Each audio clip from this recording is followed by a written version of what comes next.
వారితో సూటిగా మీరే మాట్లాడమని యేసు నామమున అడుగుచున్నాను తండ్రి, ఆమేన్. క్రీస్తునందు ప్రియులారా, పరిశుద్ధ గ్రంథమైన బైబిల్ గ్రంథములో నుండి ఫిలిప్పీయులకు రాసిన పత్రిక 4వ అధ్యాయం 6వ వచనంలో మనం చూసినట్లయితే, దేనిని గురించి చింతించుకొడి. దేవునికి స్తోత్ర. ఏం చేయకూడదంట? నువ్వు దేనిని గురించి చింతపడకో. ఈ ఆరాధనలో ఉన్న నీవు ఏ చింతతో ఈ స్థలంలో కూర్చున్నావో, ఏ బాధతో ఈ స్థలంలో ఉన్నావో, ఏ యొక్క బలహీనత చేత ఒకవేళ నువ్వు కృంగిపోతున్నావేమో, నీకున్న అప్పుల చేత ఒకవేళ బాధపడుతున్నావేమో, నీ కుటుంబంలో ఉన్న పరిస్థితులను బట్టి ఒకవేళ నలిగిపోతున్నావేమో, ఏ చింత అయితే నీకుందో, ఒకవేళ ఈడుకొచ్చిన పిల్లలకు పెళ్ళిళ్ళు చేయాలని, వాళ్ళకి మంచి సంబంధాలు రావటం లేదని, మరి వాళ్ళ భవిష్యత్తు ఏంటి ప్రభువా, ఇలాగా సంవత్సరాలు గడిచిపోతున్నాయి, రోజులు గడిచిపోతున్నాయి, బిడ్డలకు వివాహం చేయలేకపోతున్నాము, ఒకవేళ ఆ బాధ నిన్ను బాధపరుస్తుందేమో, ఏ ఇబ్బంది ఉందో నీకున్న నీ కుటుంబంలో ఉన్నటువంటి ఇబ్బందులు, ఒకవేళ దేని గురించి నువ్వు నలిగిపోతున్నావో, దేని గురించి సమాధానం లేని స్థితిలో ఉన్నావో, ఒకవేళ చదువుకుని మంచి ఉద్యోగం లేదని బాధపడుతున్నావా, ఖాళీగా ఉండిపోయాను, ఏ పని లేదు, ఏం చేయాలో తెలవటం లేదు, నా పరిస్థితి ఏంటో నాకు అర్థం కావటం లేదని ఒకవేళ బాధపడుతుంటే, ఈరోజు నా ప్రభు మాట్లాడుతున్న మాట ఏంటో తెలుసా? దేని గురించి నువ్వు చింతపడకు, కానీ నీ చింత యావత్తు దేవుని మీద వేయాలంటండి. దేవునికి స్తోత్ర, హల్లెలూయా. ఎవరి మీద వేయాలి? గట్టిగా చెప్పండి, మాట్లాడరే. తింటం మానేసి వచ్చినట్టుగా. దేవునికి స్తోత్ర. నీ చింత ఎవరి మీద వేయాలి? దేవుని మీద వేయాలి, మనుష్యుల మీద కాదు. నీ చింతను తలుసుకుని నువ్వు కృంగిపోవటం కాదు. ఆయన అంటాడు, ఒక సమస్య గురించి అంటలే, నువ్వు దేని గురించి అయితే బాధపడుతున్నావో అసలు దేని గురించి నువ్వు ఆలోచించొద్దు. ఎందుకంటే నీ దేవుడు శూన్యములో సమస్తమును సృజించిన వాడు. ఆయన చీకటిని వెలుగుగా మార్చగలిగిన వాడు. నీ గరుకు మార్గాలను నునుపుగా చేయగలిగిన వాడు. నువ్వు చేయవలసిన పని ఏంటంటే, ప్రతి విషయము గురించి అంట మనపూర్వకముగా, ఏ పూర్వకముగాను, మనస్పూర్వకముగా, అంటే మనస్ఫూర్తిగా నువ్వేం చేయాలంట? నీ దేవునికి నీ విన్నపములను తెలియచేయాలి. దేవునికి స్తోత్ర. నీ దేవునికి నీ విన్నపములు అంటే నీ కష్టం ఏదైతే ఉందో, నీ బాధ ఏదైతే ఉందో, నువ్వు దేని గురించి అయితే చింతపడుతున్నావో, దేని గురించి అయితే నువ్వు ఆశపడి ఉన్నావో, దేని గురించి అయితే ప్రియులరా నువ్వు నలిగిపోతున్నావో, ఆ విన్నపాలు, ఆ కష్టం గురించి అంట మనపూర్తిగా ఏం చేయాలంటే దేవునికి నువ్వు తెలియజేస్తూ ఉండాలి. దేవునికి స్తోత్ర. చాలామంది ప్రార్థన చేస్తాం కానీ మనస్ఫూర్తిగా ప్రార్థన చేయలేం. వాళ్ళు అంటారు, మాకు ప్రార్థన రావటం లేదండి, ఏమని అడగాలో తెలవటం లేదని అడిగే వాళ్ళు ఉన్నారు. అయితే ఈ రోజున దేవుడు నీతో మాట్లాడుతున్న మాట ఏంటంటే, యేసు ప్రభులు వారి శిష్యులు ఆయన అడుగుతున్నారు, ప్రభువా మాకు ప్రార్థన నేర్పించయా అని అడిగారు. ఏమని అడిగారు? ప్రార్థన మాకు నేర్పించు, ఎలా ప్రార్థన చేయాలో, ఎలా నీ సన్నిధిలో గడపాలో, అయ్యా ఎలాగ మేము అడగాలో మాకు ప్రార్థన నేర్పించమని అడిగినప్పుడు యేసయ్య పరలోక ప్రార్థన నేర్పించాడు. ఈరోజు నీ కష్టం గురించి అడగటం తెలుస్తలేదా? నీ బాధ గురించి దేవుని ఎలా మొర్రపెట్టాలో తెలుస్తలేదా? దేవుని సన్నిధిలో ఉన్న నీవు దేని విషయంలో అయితే చింతపడుతున్నావో ఆ చింతను ప్రభుకి ఎలా అప్పగించాలో కూడా ఒకవేళ నీకు తెలియకపోతే దాని విషయంలో కూడా నువ్వు దేవుని అడగాలి. దేవునికి స్తోత్ర. అప్పుడు రోమీయులకు రాసిన పత్రిక 8వ అధ్యాయంలో దేవుడు అంటాడు, ఆదరణకర్తకు పరిశుద్ధాత్మ మీ మీదకు వచ్చినప్పుడు మీరు పరిశుద్ధాత్మ ఎలాగ ప్రార్థన చేయాలో మీకు నేర్పిస్తుంది. పరిశుద్ధాత్మ మీలో నుండి తన ఆత్మ చేత ఎలాగ దేవుని ఆరాధించాలో, నీ చింతను దేవునికి ఎలా అప్పగించాలో, నువ్వు నీ భారం గురించి దేవుని సన్నిధిలో ఎలా మొర్రపెట్టాలో పరిశుద్ధాత్మ నీకు సహాయమును చేస్తుంది. కనుక దేవుణ్ణి అడగాలి, ప్రతిదీ దేవుణ్ణి అడగాలి. ప్రతి చిన్న విషయంలో కూడా ప్రభు మీద ఆధారపడాలి. నువ్వు ఎంతగా ఆధారపడతావో దేవుడు అంత సంతోషిస్తాడు.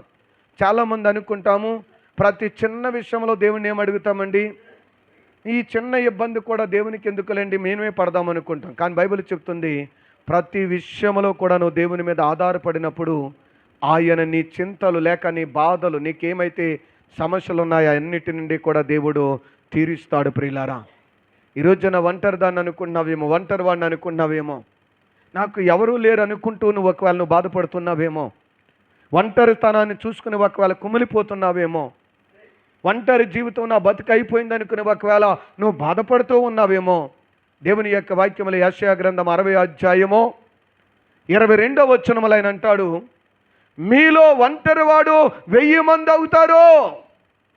ఒంటరివాడు ఎంతమంది అవుతారంట? 1000 మందిగా నేను చేస్తాను. ఒకవేళ ఒంటరివాడిగా నన్ను భయపడుతున్నావేమో, ఒంటరిదాన్ని భయపడుతున్నావేమో, మా ఇంటి పేటోళ్ళు ఎవరు లేరండి, మా వెనకాల నలుగురు లేరండి, మాకెవరు తోడొచ్చే వాళ్ళు లేరండి, అయ్యో మాది ఒంటరి జీవితం అండి, మా వెనక ముందు ఎవరూ లేరండి అంటే ఆయన అంటున్నాడు, మీలో ఒంటరివాడంట 1000 మంది అవుతాడంట.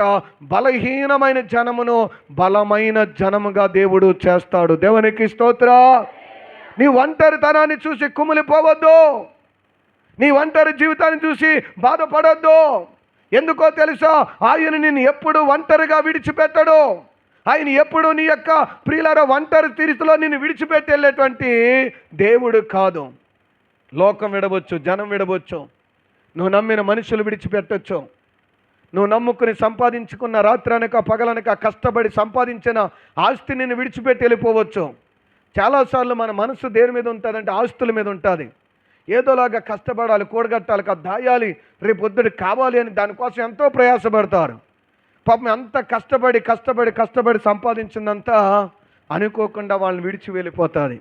అప్పుడు వీళ్ళు అనుకుంటారు, ఇంత కష్టపడ్డాను, ఇంత బాధపడ్డాను, సంవత్సరం అంతా ప్రయాసపడ్డాను, రాత్రనక పగలనక ఒక్క దెబ్బతో హాస్పిటల్కి వెళ్ళిపోయింది. ఇదంతా పరిస్థితి ఎలాగైపోయిందని అంటే వాళ్ళు దేని మీద అయితే మనసు పెట్టుకున్నారో, ఏ కష్టార్జితం ఏ ధనం అయితే ఉంటుంది అనుకున్నారో, వాళ్ళ నమ్ముకున్న ధనం కూడా ఏం చేసిందో తెలుసు, వారి కష్టపడిన ధనం కూడా వాళ్ళు మోసం చేసి వెళ్ళిపోయింది. ఈరోజున చింతపడుతున్నావా? నీకున్న పరిస్థితులను చూసి, ఒకవేళ నీకున్న బాధను చూసి, పేతురు రాసిన మొదటి పత్రిక 5వ అధ్యాయము ప్రియులారా 6వ వచనము, పేతురు రాసిన మొదటి పత్రిక 5వ అధ్యాయం 6వ వచనములో 6-7 వచనాల్లో దేవుడు అంటాడు, 7వ వచనం చదవమ్మా. ఆయన మిమ్మల్ని గురించి చింతించుచున్నాడు గనుక మీ చింత యావత్తు. ఎవరి గురించి చింతిస్తున్నాడంట దేవుడు? ఆయన మన గురించే చింతిస్తున్నాడు. నీకోసమే ప్రాణం పెట్టాడు. నీకోసం పరలోక మహిమను విడిచి, పరలోక సింహాసనమును విడిచి, దేవదూతల ఆరాధన మరిచి నీ కొరకు ప్రియులారా సిలువలో ప్రాణం పెట్టిన దేవుడు. ఈ రోజున నువ్వు ఏ చింతలో, ఏ బాధలో, ఏ దిగులుతో, ఏ సమస్యతో అయితే ఉన్నావో ఆ సమస్య గురించి దేవుడు అంటున్నాడు, ఆయన మిమ్మల్ని గురించి చింతించుచు ఉన్నాడు. చాలామంది అనుకుంటా, నాకు ఇంత భయంకరమైన క్యాన్సర్ వ్యాధి వచ్చింది, దేవుడికి బాధ లేదు, ఎవరికి బాధ లేదు, అమ్మో నాకు భయంకరమైన రోగం, భయంకరమైన అనారోగ్యం, భయంకరమైన అప్పులు, భయంకరమైన సమస్యలు, ఈ లోకంలో నన్ను పట్టించుకునే వాళ్ళు ఎవరున్నారు? ఈ లోకంలో నా భర్త తాగుడికి వ్యసనాలకి బానిసైపోయి నన్ను ఇంత బాధ పెడుతుంటే కనీసం నా తరపున మాట్లాడే వాళ్ళు లేరు.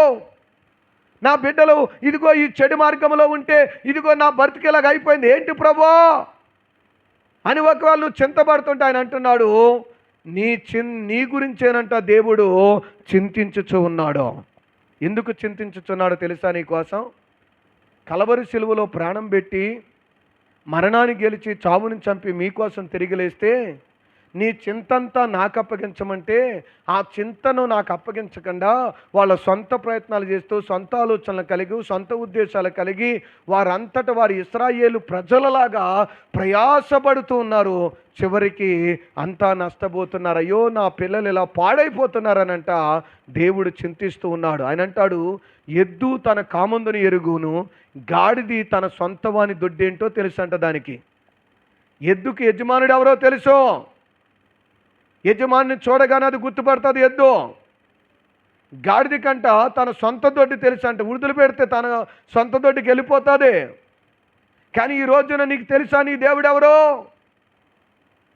నీ దేవుడు నీ పట్ల ఎలాంటి కార్యాలు చేయవాడో నీకు తెలుసా? బైబిల్ గ్రంథంలో అనేకులను లేవనెత్తిన దేవుడు, బ్రతికించిన దేవుడు, స్వస్థపరిచిన దేవుడు. సారేపతిలో ఉన్న యదవరాలు కుండ నిండా నూనె నింపాడని 10 మార్లు చెబుతావు, కానీ అదే విషయంలో అదే అప్పులను ఉంటే నా విషయంలో కూడా దేవుడు, సారేపతి యదవరాలు ఇంటిలో చేసిన దేవుడు నా విషయంలో కూడా దేవుడు చేస్తాడని నమ్మకం నీకుండదు. ఆ విశ్వాసములో మనం ఉండలేం. ఇవాళ పనికి వెళ్ళకపోతే ఎలా బతకగలం? ఇవాళ పరిగెత్తకపోతే ఎలా బ్రతకగలం? ఇవాళ మా కుటుంబంలో ఇలా ఈ పరిస్థితులు ఉన్నాయి, మనం ఏమైపోతాం అనుకుంటాం. బైబిల్ చెప్తుంది 3.5 సంవత్సరాలు వర్షం కురవకపోయినా ఆమె కుండలో నూనె తగ్గలేదు, తొట్టులో పిండిని దేవుడు ఏం చేయలేదంట, తగ్గించలేదు. తనకి ఏ ఆధారం లేదు, కానీ తన ఆధారం ఎవరైనా అడిగితే అంటదా, సారేపత్రులో తల్లి అదవరాలంటే ఏమని తెలుసా, నా దేవుడే నాకు ఆధారం అండి. ఈరోజున నీకు ఆధారము ఒకవేళ నీవు చేస్తున్న పని అనుకున్నావేమో, ఒకవేళ నీ ఆధారము నీ వ్యాపారం అనుకున్నావేమో, నీ వ్యాపారం నీ కూలి పని అనుకున్నావేమో, నీ ఆధారం నా ఆస్తి నా పొలం అనుకున్నావేమో, అవన్నీ నీ అక్కర్లోనికి రావు. నీ ఆధారం యేసయ్యగా మారిపోయిన రోజున, నీ ఆధారం ఎప్పుడైతే నా దేవుడని పూర్తిగా దేవుడే నా ఆధారం, వేరొక ఆధారం వేరొక దిక్కు లేదని నువ్వు ఎప్పుడైతే దేవుని మీద ఆధారపడతావో, నీ యొక్క ఇంటిలో నీ తొట్టిలో ఆ పిండి ఆ నూనె ఉబ్బుకుతూనే ఉంటుంది. ఎప్పుడైతే దేవుని మీద నుంచి నీ మనసును తప్పించుకుంటావో, ఇర్మియా రాసిన గ్రంథములేనంటాడు, ఒకడు యెహోవా మీద నుండి తన హృదయమును తొలగించుకుని వెడల వాడు శాపగ్రస్తుడు అవుతాడు అంటున్నాడు. ఎవరి మీద నుంచి అంట?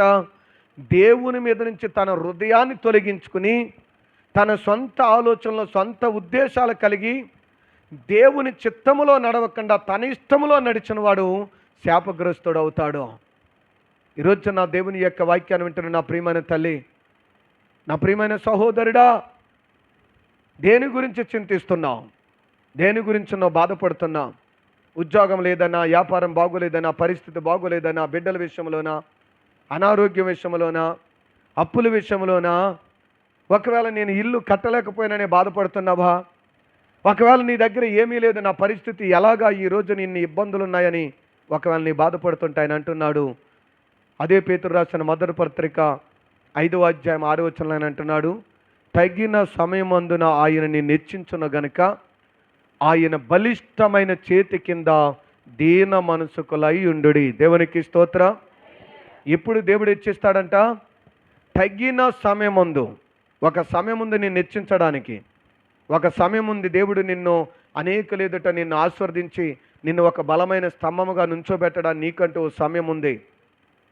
మన పిల్లలకి చూడండి, పెళ్లి చేయాలంటే పుట్టిన నుంచి ఏం కంగారు పడం, వాళ్ళు ఎదగాలి, పెద్దవాళ్ళు అవ్వాలి, 20 సంవత్సరాలు 15 సంవత్సరాలు వస్తున్నప్పుడు, 16, 18 దగ్గరికి వస్తున్నప్పుడు వాళ్ళకి పెళ్లి చేయాలనే ఆలోచన మనకు వస్తుంది. అంతకుముందు మన ఆలోచన ఏంటంటే ఆ బిడ్డకి ఏం కావాలి, చెవులకు కావాలా, ఒంటికి కావాలా, తనకి కావలసినవన్నీ మనము చూస్తాం. కానీ ఆ బిడ్డకి వివాహం ఎప్పుడు చేయాలనుకుంటామంటే 18-20 సంవత్సరాలు వచ్చేస్తున్నాయంటే ఆ బిడ్డ వివాహం కొరకు ఏం చేస్తామంటే ఆ సమయం వచ్చేసరికి ఆ తల్లి లేక ఆ తండ్రి ఆ బిడ్డ గురించి ఆలోచిస్తారు. అంటే ఏ సమయం రావాలి? పెళ్లి చేయడానికంటూ ఒక సమయం రావాలి. సమయం రాకుండా కంగారు పడినంత మాత్రాన్ని ఏది జరగదు. అందుకనే ప్రసంగి గ్రంథం 3వ అధ్యాయం 4వ వచనంలో బైబిల్ అంటది, భూమి మీద ప్రతి దానికి ఒక సమయం ఉంది. దేని మీద? భూమి మీద ప్రతి దానికి ఒక సమయం ఉంది. ఒకళ్ళు ఏడవడానికైనా సమయం ఉందంట, ఒకరు నవ్వడానికైనా సమయం ఉందంట. ఒకళ్ళు ఒక చెట్టు వేయడానికి సమయం ఉంది, ఆ చెట్టు తీసేయడానికి కూడా ఒక సమయం ఉంది. ప్రతిదానికి సమయం ఉంది. ఈ రోజున ఏడుస్తున్నావేమో, ఒక రోజు నవ్వుతావు. ఈ రోజున దుఃఖపడుతున్నావేమో, ఒక రోజున ఆనందిస్తావు. ఈరోజు నీ పరిస్థితులు చూసుకుని ఒకవేళ నువ్వు బాధలు పడుతూ, ఒకవేళ నీ జీవితంలో ఎదురవుతున్నటువంటి ఇబ్బందులను బట్టి సమాధానం లేని స్థితిలో ఉన్నావేమో, ఈరోజు నేను అన్నాడు, ఒక సమయం ఉంది తల్లి, ఒక సమయం ఉంది తండ్రి. ఆ సమయము నీ దగ్గరికి వచ్చినప్పుడు ఖచ్చితంగా దేవుడు నిన్ను హెచ్చిస్తాడు.